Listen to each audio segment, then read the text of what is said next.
በህይወቴ ለመጀመሪያ ጊዜ 1 ሚሊዮን ብር የሰራሁት በ24 ዓመቴ ነበር። ይሄንን በአመቱ ከ10 እጥፍ በላይ ለማሳደግ የተከተልነው አንድ ቢዝነስ ሞዴል አለ። ይሄንን ቢዝነስ ሞዴል ቀድሜ ባውቅ ኖሮ 24 ዓመት ሳይሞላኝ ያንን ገንዘብ ማሳካት ይችል ነበር። ጀማሪም ኤክስፒሪየንስን ብትሆኑ ይሄ ስትራቴጂ ቢዝነሳችሁን 10 እጥፍ ለማሳደግ ይረዳችኋል። ልክ እኔ እንደረዳኝ ማለት ነው። ለዚህ ቻናል አዲስ ከሆናችሁ ዮናስ ሞህ ባላለሁኝ አዲስ አበባና ሌሎች የክልል ከተሞች ላይ ረን የሚያደርግ ዮናይል ኮሚኒኬሽን የሚሰኝ የማርኬቲንግ ካምፓኒ ፋውንደር ኤንድ ሲኦ ነኝ። እንዲሁም ደግሞ ክሊክስ የሚባል ኤዱኬሽናል ፕላትፎርም ረን አደርጋለሁ። በዚህ ቪዲዮ ከትላልቅ ሰክሰስፉል ቢዝነሶች ጀርባ ያለውን ብዙዎቹ ለመናገር የሚደብቁትን የሚሸሽጉትን የቢዝነስ ሞዴል አሳያችኋለሁ። ኦልራይት ሶ ይሄ የቢዝነስ ሞዴል ሚድል ማን ቢዝነስ ሞዴል ይባላል። ኮንሴፕቱ ምንድነው? አገልግሎት አቅራቢ የሆኑትን ሰዎች አገልግሎት ከሚፈልጉ ድርጅቶች ጋር ማገናኘት ወይም ደግሞ መሀል ላይ ሆኖ ይሄ ሰርቪስ እንዲከናወን ማድረግ ነው።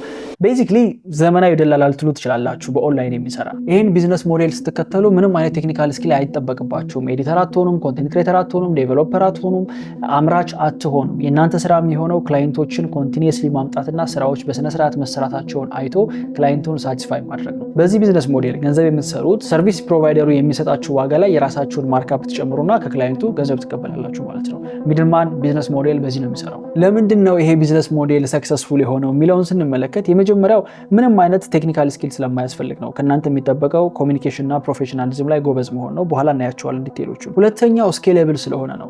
ሰርቪሶቹን ፕሮቫይድ አገልግሎት የምትሰጡት እናንተ ስላልሆናችሁ ብዙ ክላይንቶችን በአንድ ጊዜ ተቀብሎ ከብዙ ሰርቪስ ፕሮቫይደሮች ጋር መስራት ይቻላል። ይሄ ብዙ ቢዝነሶች ስትረግል የሚያደርጉበት፣ በዚህኛው ሞዴል ግን የሚስተካከል ነገር ነው። ሶስተኛው ስታርታፕ ኮስቱ በጣም ትንሽ ነው።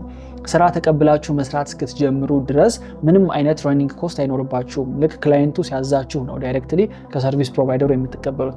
በኋላ ላይ ግን ዋጋው እየጨመረ ይመጣል። እሱን ቀጣይ የምንመለከተው ይሆናል። አራተኛው ለየትኛውም አይነት ቢዝነስ ውስጥ ብታስገቡት መስራት ይችላል። ከቴክኖሎጂ ካምፓኒ ጀምሮ ማርኬቲንግ የሚሰራ፣ የጽዳት፣ የጥበቃ፣ እነዚህ ሁሉ ቢዝነሶች ቢዝነሱን ፋውንድ የሚያደርጉት ሰዎች ሰርቪሱ እነሱ ፕሮቫይድ ያደርጉ።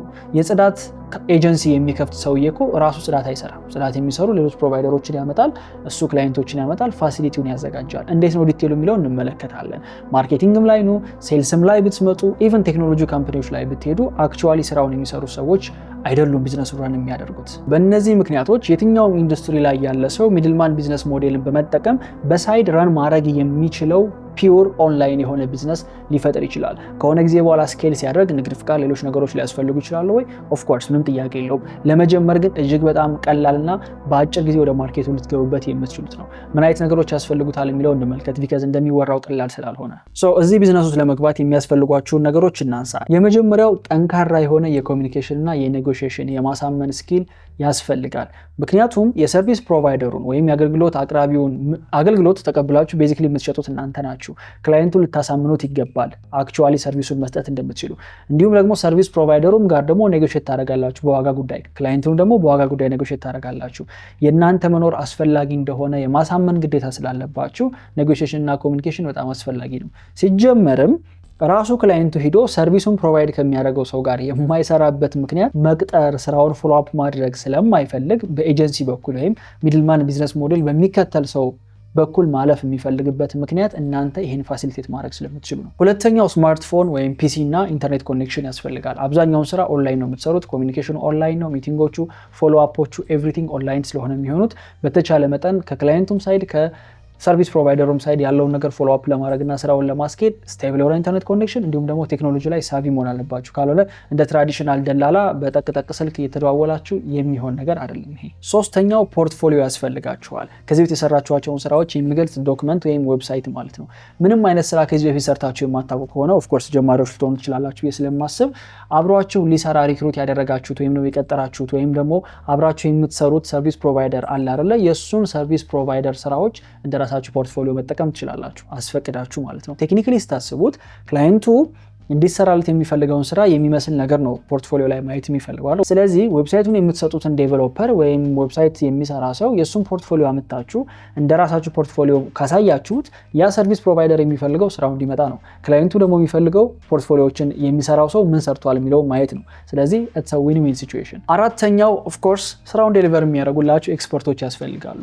አንድ ሁለት ሳይሆን በደንብ ብዛት ያላቸው ሊስቶች ሊኖራችሁ ይገባል። ምክንያቱም ምን ጊዜም ባካፕ ያስፈልጋል። ስራዎች በስነ ስርዓት ላይ ሰሩ ይችላሉ። ያ ሰርቪሱን ፕሮቫይድ ያደርግልኛል ያላችሁት ሰው ከጀርባ ሄዶ ክላይንቱ ሊወስድባችሁ ይችላል። እንደዚህ አይነት ነገሮች ስለሚፈጠሩ የምታምኗቸው ታማኝ የሆኑ በፈለጋችሁት ኳሊቲ ሊሰሩላችሁ የሚችሉ ኤክስፐርቶች ያስፈልጋሉ። እነሱን ኢንተርቪው ማድረግ፣ ስራቸውን በደንብ ማየት፣ ምንም አይነት ስራ ከመስጠታችሁ በፊት ደግሞ እነዚህን ነገሮች ዴሊቨር ማድረግ ይችላሉ ወይ አቅም አላቸው ወይ የሚለውን ቼክ ማድረግ ያስፈልጋል። አምስተኛው ሲምፕል የሆነ ፔመንት ሲስተም ነው። ክላይንቱ ዳይሬክትሊ እናንተ ነው የሚከፍለው። ስለዚህ ለእያንዳንዱ ፕሮጀክት ዳውን ፔመንት 50% ከሆነ የምታስከፍሉት 50%፣ 30 ከሆነ 30፣ 40 ብቻ የተስተካከለ የፔመንት ፕላን ሊኖራችሁ ይገባል። ትልቅ ድርጅት ሆኖ የሚፈልገው ደረሰኝ ደግሞ ከሆነ ደረሰኝ ማቅረብ መቻል አለባችሁ። ደረሰኝ ለማቅረብ ጀማሪዎች ከሆናችሁ ምንጊዜም ደረሰኝ ካላቸው ድርጅቶች ጋር አብራችሁ እየሰራችሁ በእነሱ ደረሰኝ መጠቀም ትችላላችሁ። መከፈል ያለበትን ገንዘብ ትከፍላላችሁ። ይቀንስባችኋል ፕሮፊታችሁ? አዎ፣ ምን ጥያቄ የለውም። ግን ያው ካምፓኒዎቹ እያደጉ በሄዱ ቁጥር የምታገኙትም ኢንካም ከፍ እያለ ስለሚሄድ ኢትስ ኦኬ፣ በዚህ ማካካስ ትችላላችሁ በጊዜያዊነት። እዚሁ ፔመንት ጋር በተገናኘ ሰርቪስ ፕሮቫይደሩ ከሚያስከፍላችሁ ገንዘብ ምን ያህል ፐርሰንት ነው እናንተ እንደ ማርካፕ የምትይዙት የሚለውን የሆነ ቁጥር ልታስቀምጡ ይገባል። ዴፊኒትሊ ከ50% በላይ መሆን አለበት። 50፣ 80፣ አንዳንዴ 100%ም which is እጥፍ ማለት ነው ክላይንቱን ታስከፍሉ ትችላላችሁ። ስድስተኛ ሊድ ጀነሬሽን እና ክላይንት አኩዊዚሽን ስትራቴጂ። ኮምፕሌክስ ነገር አይደለም። ቤዚክሊ ክላይንት የምታገኙበት ስትራቴጂ ያስፈልጋችኋል። በዚህ ቢዝነስ ሞዴል ኮንቲኒየስሊ ፕሮፊታብል ትሆኑ የምትችሉት ኮንቲኒየስሊ ክላይንት ማምጣት ስትችሉ ነው። ሶ ክላይንት ለማምጣት 4 ሜትር ልትጠቀሙ ትችላላችሁ። የመጀመሪያው ኮልድ ኮሊንግ እና ኮልድ ዲኤም ነው። ልትደውሉ ትችላላችሁ፣ ሜሴጅ ልትልኩ፣ ኢሜይል ልትልኩ ትችላላችሁ። ሁለተኛው ደግሞ ኮንቴንት ክሬት በማድረግ ቫሉዌብል የሆነ ኮንቴንት ክሬት እያደረጋችሁ ስለ ቢዝነሳችሁ ራሳችሁን ፕሮሞት ማድረግ ትችላላችሁ። ሶስተኛው ፔድ አድቨርታይዚንግ ራን በማድረግ ፌስቡክ ላይ እንዲህ አይነት ሰርቪስ እንሰጣለን እያላችሁ ማስታወቂያ ትሰራላችሁ። ፖቴንሻል ክላይንቶች ይመለከቱታል። አራተኛ ደግሞ ሪፈራል ነው። ኦልሬዲ የሰራችሁላቸው ሰዎች ሌላ ሰው ሪፈር እንዲያደርጓችሁ፣ ሪፈር ካደረጓችሁ ደግሞ የሆነ ያህል ፐርሰንት እንደምትቀንሱላቸው። እንደውም የመጨረሻው ሪፈራሉ በጣም አሪፍ ስትራቴጂ ሊሆንላችሁ ይችላል። ግን ምንጊዜም በቀን ውስጥ የሆነ ያህል ሰዓት ዴዲኬትድ ሆናችሁ ክላይንት መፈለግ ያስፈልጋል። ግዴታ ነው። ይሄ እናንተ ሪስፖንሲቢሊቲ ትልቁ ይሄ ነው። ሰባተኛው ገንዘብ፣ ሰዓትና ኮንሲስተንሲ። ይሄ ቢዝነስ ሞዴል በአንድ ጊዜ ብሎ አፕ አያደርግም። ጊዜ ይፈልጋል። ፕሮሰሱ በደንብ አላይንድ መሆን አለበት። ከክላይንት ጋር ያለው ኮሚኒኬሽን በደንብ አንደርስታንድ ልታደርጉት ይገባል። ፕሮፖዛል ሲላክ፣ ከዛ አግሪመንት ሲፈረም፣ ኦንቦርዲንግ ስትራቴጂው፣ ዳውን ፔመንት ስትቀበሉ፣ ከዛ በኋላ ሪፖርት ስትልኩ፣ የስራ ፕሮግረስ ስታሳዩ አሉት ራስን የቻሉ ፕሮሰሶች አሉት ወደ ስራ ውስጥ ስትገቡ። ስለዚህ በአንድ ጊዜ ብዙ ካሽ መሰብሰብ ሳይሆን ይህንን ፕሮሰስ በደንብ አንደርስታንድ ማድረግ፣ ሲስተሙን አንደርስታንድ ማድረግ ላይ ነው ፎከሳችሁ መሆን ያለበት። ይህን ሲስተም በማሳደግ ውስጥ ደግሞ ገንዘብ ኮስት ያደርጋል። ምክንያቱም አንዳንዴ ክላይንቱ ዳውን ፔመንት ብሎ የሚከፍለው ነገር ስራውን ላያሰራችሁ ይችላል፣ ወይም ሰርቪስ ፕሮቫይደሩ ከዛ በላይ ሊጠይቅ ይችላል። የዛኔ የተወሰነ ገንዘብ ከራሳችሁ ፋይናንስ ማድረግ ሊያስፈልግ ይችላል። ከክላይንት ሳይድ ምንጊዜም ፔመንት ይዘገያል። ስለዚህ የተወሰነ ያህል ገንዘብ ካላችሁ ከሰርቪስ ፕሮቫይደሮቻችሁ ጋር ሳትጣሉ መቆየት ትችላላችሁ። ኦልራይት ሰው እነዚህ ነገሮች ካሟላችሁ አሁን ወደ ቢዝነስ ሞዴሉ ለመግባት ሬዲ ናችሁ። ነገሩን በጣም ኮምፕሊኬት አድርጋችሁ አታስቡት። የዛኔ እኔ ያንን 1 ሚሊዮን ብር ለመስራት የምፈልጋቸው ሰርቪስ ፕሮቫይደሮች ክሊርሊ አላቃቸውም ነበረ። ሰው ስራው ነው ብዙ ጊዜ ያስተማረኝ። ክላይንት ኮሚኒኬሽን ላይ በጣም ጎበዝ ነኝ። ያ ስትሮንግ የሆነ አቋሜ ነው። ከዛ በተጨማሪ ስለ ኮሚኒኬሽን፣ ኢሜል አጻጻፍ፣ ፐርሱዌሽን፣ ፕሮፖዛል አጻጻፍ እነዚህ ነገሮች ላይ ጎበዝ ነኝ። ሶ የራሴን ስኪል አወቅኩኝ። ጥሩ ፐርሰናል ብራንድም ስለነበረኝ ኢንስታግራም ላይ እነዛን ሰርቪስ ፕሮቫይደሮች ማዋራት ነበር፣ ሊንክድኢን ላይ እነሱ ማዋራት ነበረ። የተወሰኑትን ሪክሩት አደረኩኝ። ዋንስ ነው ዋይል ጽፍላቸዋለሁ፣ አወራቸዋለሁ። ሶ ቀጣዩ ስራ ለመጀመሪያ ጊዜ ብዙ ብር ሊከፍለኝ የሚችል ክላይንት ማሳደር ነበር። የሆነ የውሃ ካምፓኒ ያገኘን፣ እነሱን ፕሮዳክሽን መስራት ጀመረ። ልክ በዛ ተጀመረ እያለ ቀጠለ። ከዛ በኋላ አሁን ስቴፕ ባይ ስቴፕ የሆነውን አካሄድ ላሳያችሁ። የመጀመሪያው የምትሰጡትን ሰርቪስ መምረጥ ነው።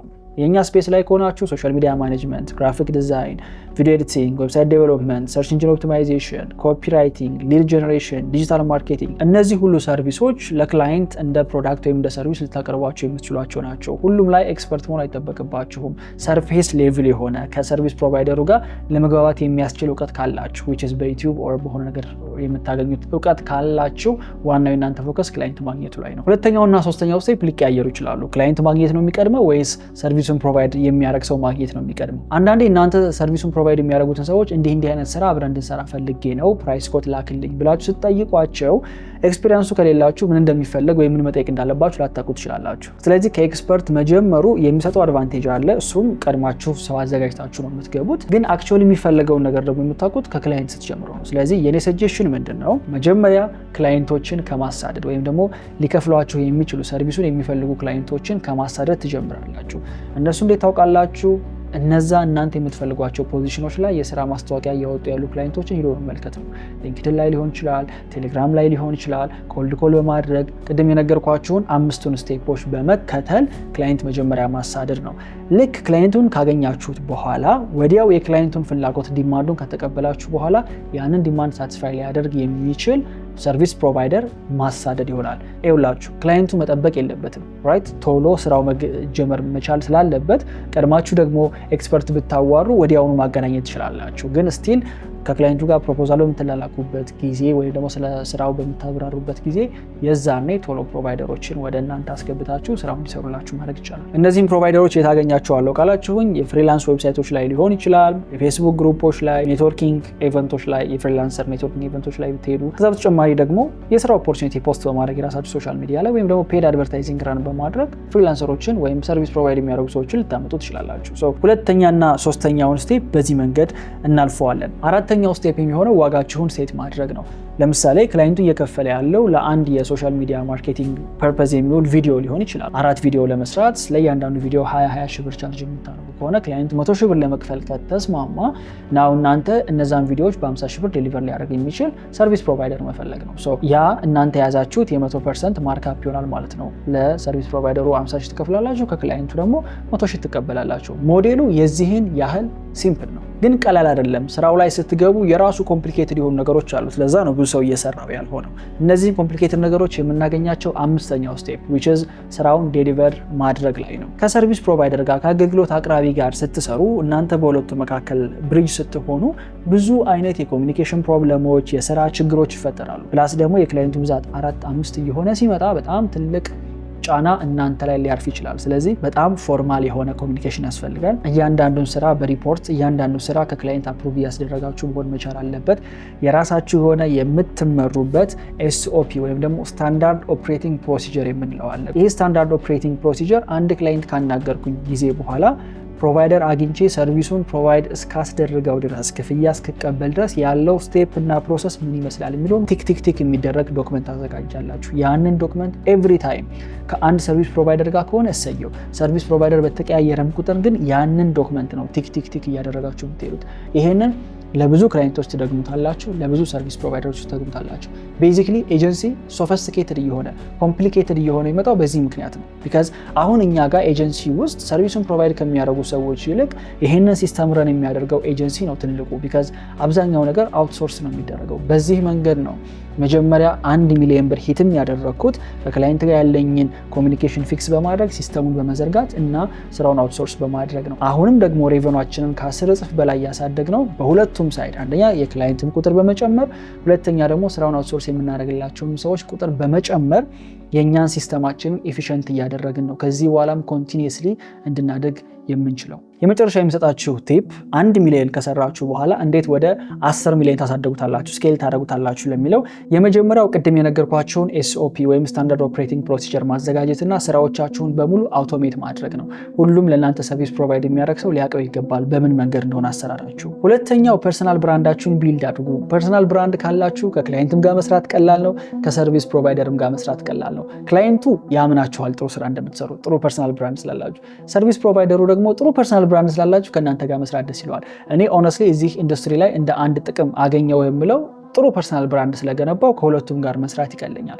ፐርሰናል ብራንዲንግ የዚህ ጄኔሬሽን ምርጡ ሌቨሬጅ ወይም አንፌር አድቫንቴጅ ማለት ፐርሰናል ብራንዲንግ ነው። እስካሁን ድረስ ስለ ፐርሰናል ብራንዲንጋችሁ ሳታስቡ ኮንቴንት ክሬት ለማድረግ ፕሮካስቲኔት እያደረጋችሁ ከሆነ እጅግ በጣም ትልቅ ነገር ነው ሚስ እያደረጋችሁ ያላችሁ። ኦነስትሊ እዚህ ነገር ላይ ኢንቨስት ለማድረግ ሬዲ የሆነ ሰው ካለ ከሄሌክስ ላይ የሚገርም የኮንቴንት ክሬሽን ፕሮግራም አለ። እሱ ሊሸጥላችሁ አለ የመጣሁት ግን ያንን ፐርሰናል ብራንድ ፓወሩን አንደርስታንድ እንድታደርጉት ነው። እንዴት ቢዝነስ ላይ አፕላይ ማድረግ ይችላል የሚለውን ደግሞ ማወቅ ከፈለጋችሁ ጆይን አድርጉኝ ከሄሌክስ አካዳሚ ላይ ሊንኩን ከስራ አስቀምጥላችኋለሁ። ሶስተኛው ስኬሊንግ ስትራቴጂ ደግሞ አካውንት ማናጀሮችን ማዘጋጀት ሜቢ አንድ ሊሆን ይችላል። አካውንት ማናጀር ስራው ምንድነው? የእናንተ ካምፓኒ ውስጥ ተቀጥሮ ክላይንቶችን ነው ሃንድል የሚያደርገው። የክላይንት ስራዎችን ከቬንደሮች ጋር መነጋገር፣ ኢሜሎችን ለክላይንት መላክ፣ ስራዎችን አፕሩቭ ማስደረግ፣ ከዛ በኋላ ኮንቴንት መቀበል፣ ፕላን ማስገባት፣ እነዚህ ሁሉ ስራዎች የአካውንት ማናጀሩ ነው። አካውንት ማናጀር እዚህ ቢዝነስ ሞዴል ላይ እጅግ በጣም ህይወታችሁን የሚያቀለውና ኔክስት መቅጠር ያለባችሁ ኢንዲቪጁዋል ቢኖር እሱ ነው። ቢካዝ 2 ክላይንት 3 ክላይንት እየሆነ በሄደ ቁጥር እናንተ ሃንድል ማድረግ አትችሉም። ለአንድ አካውንት ማናጀር እስከ 3 እስከ 4 እስከ 5 ክላይንቶች ድረስ ልታስይዙት ትችላላችሁ። አራተኛ ዋጋቸውን መጨመር ነው። ኤጀንሲ የሚከተለው ሞዴል ይሄ ነው። ኤቭሪ ታይም አዲስ ክላይንት በመጣ ቁጥር በፊት ይከፍል ከነበረው የሆነ ያህል ገንዘብ በፐርሰንቴጅ ተጨምሮ ይከፍላል። 10% ነው የሚለው እንዳላችሁበት ማርኬት ይወሰናል። ግን በፊት የነበረ ክላይንት አሁን ከሚመጣው ጋር ዋጋቸው ተመሳሳይ መሆን የለበትም። ምን ጊዜም ዋጋችሁ ከፍ እያለ መሄድ ያለበት። አምስተኛው ስትራቴጂ ለጀማሪዎች አልመክረውም፣ ግን ሰርቪሳቸውን ኤክስፓንድ ማድረግ ነው። ሞስት ፕሮባብሊ አንድ ክላይንት እናንተ ጋር የሆነ ስራ ካሰራ በኋላ ከዛ ስራ ጋር አብሮ ሊሄድ የሚችል ሌላ ስራ ደግሞ ሌላ ቦታ እያሰራ ነው። ለምሳሌ እንበልና የጽዳት ኤጀንሲ ከፍታችሁ የጽዳት ሰራተኞችን እያቀረባችሁ ያ ድርጅት ጽዳት የሚሰሩለት ምን ይፈልጋል? ጥበቃ ይፈልጋል በጎን። ስለዚህ ሰርቪሳችሁን ኤክስፓንድ ስታደርጉ ደግሞ ጽዳትም፣ ጥበቃም፣ ፓርኪንግም ሌሎችም አገልግሎቶች ያሉት ፉል የፕሮፐርቲ ማርኬቲንግ ኤጀንሲ ሆነ ማለት ነው። አሁን በዚች አጭር ደቂቃ ሼር ያደረኳችሁን ስትራቴጂ ብዙ ቢዝነስ ኦነሮች ለመናገር የሚፈሩት የሚደብቁት መንገድ ነው። የእውነቴን ነው የምላችሁ። ማደግ የምትፈልጉ ከሆነ ይሄ ስትራቴጂ ቢዝነሳችሁን ሙሉ ለሙሉ ነው የሚቀይረው። አይ ሆፕ ይሄኛው ቪዲዮ ጠቃሚ እንደነበረ። በሌላ ኮንቴንት እንገናኛለን። ባይ